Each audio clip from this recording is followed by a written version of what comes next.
Are people good or are people bad? Well, a question like that can't be answered so easily. But listen to people talk about their passions, and suddenly you may find more answers than you expect. 3 guests, 10 questions. It's time to hear from them about their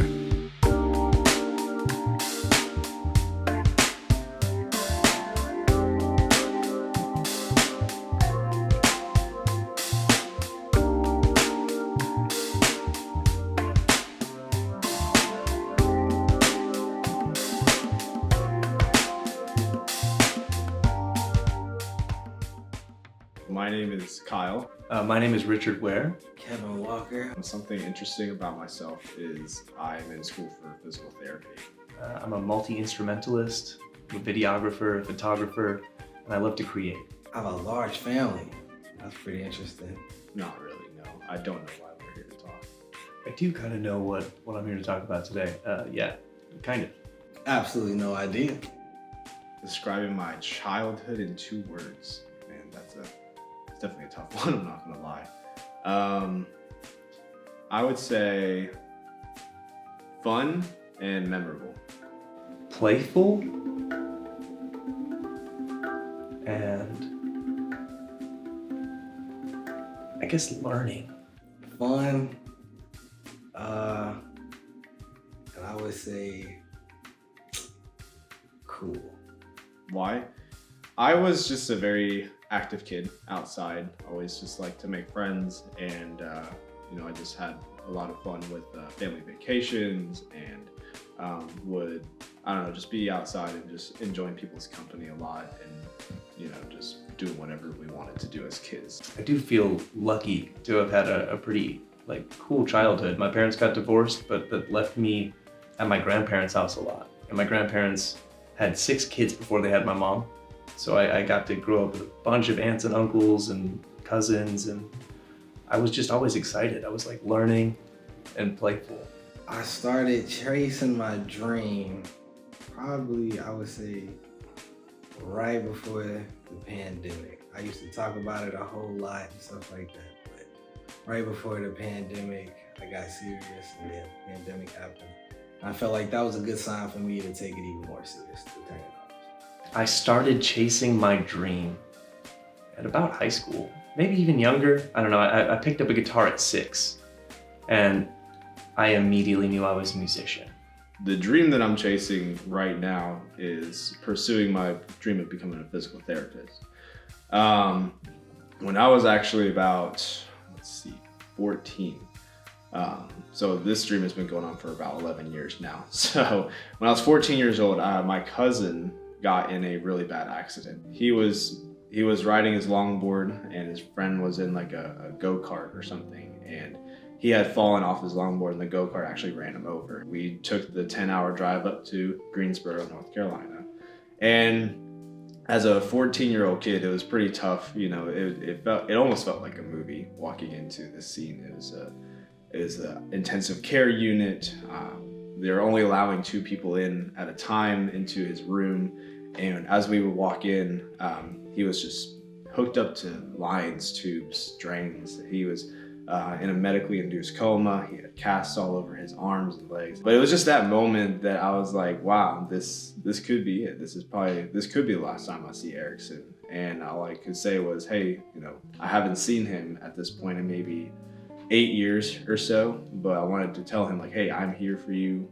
I want you to know your family still loves you, and I'm here for you. And for me, as a man of faith, I was just praying. I was like, God, just to tell me what's gonna happen, what could go on, what could his outcome be. And I was just praying God, if there's a sign that he's gonna make it through this, however that looks, give me something. As I was holding his hand, he actually squeezed my hand in his coma. Throughout the weeks, the months, and even the couple years, physical therapists were working with him to actually help him regain all of his function back, his speech and everything. So it was really cool to see where my cousin was at the age of 14 to then when I was 16 years old, seeing him walking, talking, pursuing his dream and stuff. I was like, those physical therapists gave my cousin his life back. I want to do the same for other people. I think the thing specifically that made me want to do music was when I was 6, my grandpa and I went to a garage sale. And we saw this little guitar in the back of a garage sale. It was $75. My birthday was a week away, and I just pleaded for it. I said, this is what I need. And when I got it, my parents were really upset that my granddad spent almost $100. So he wasted it, man. Like, this kid's gonna rip this thing up. He's gonna have it in pieces in a week. And I really I heard them doubt me. And I think that was one of the things that like really made me like, no, this is special. Like, I'm gonna polish this thing. I'm gonna take care of it. And I'm gonna learn. I think it's just a natural calling. When you know what you're doing is what you're supposed to be doing, it's just natural. So you just do it. If someone told me my dream was wrong, they have their opinions. I think everybody's dream obviously looks a little bit different, but if someone just told me that mine was wrong or I was chasing the wrong thing, I would just brush it off, because they don't know the true story behind why I'm chasing it.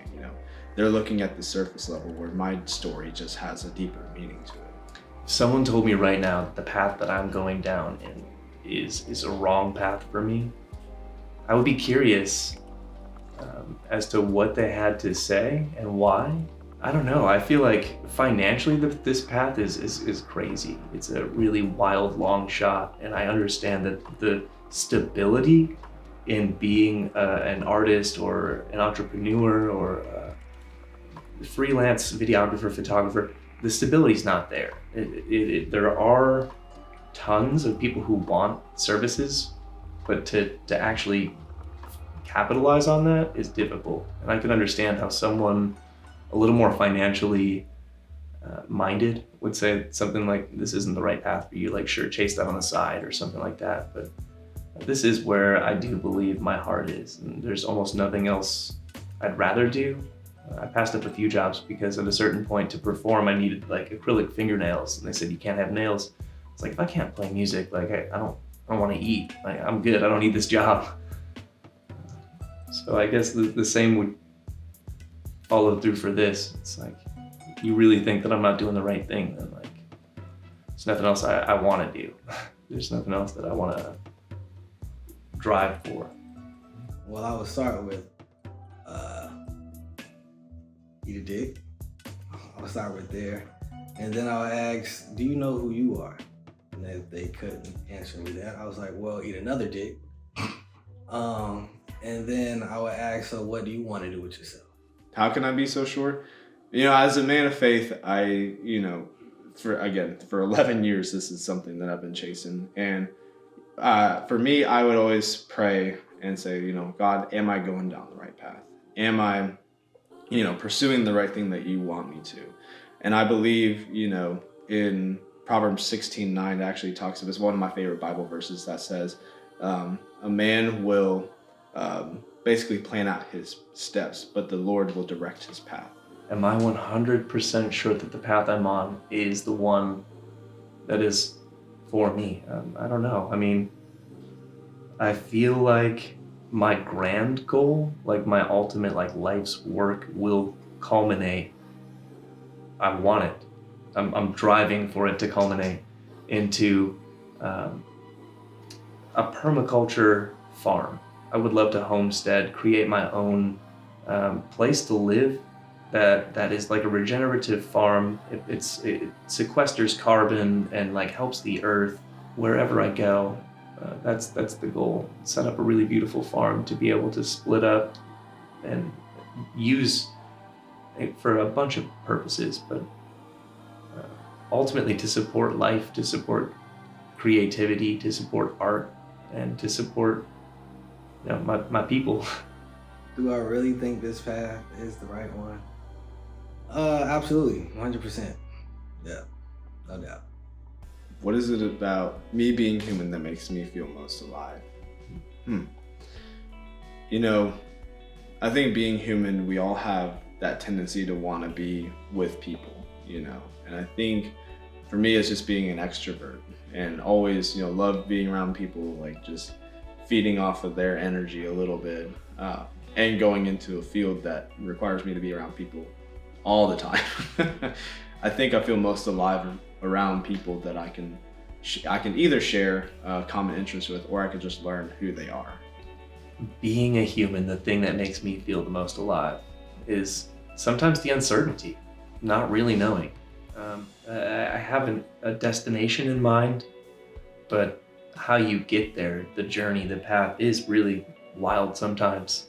I did arrive in Hawaii with no plans, very little lined up. I had a place to crash after 3 weeks, and then I had to figure it out. And I hit the road. And some of the most fun I had was hitchhiking, getting in the back of a pickup truck and just riding with my hands in the air down the road. I didn't know when I'd get to where I would be, but I always got there. And someone was kind enough to help pick me up along the way. And those are things that I definitely will never forget.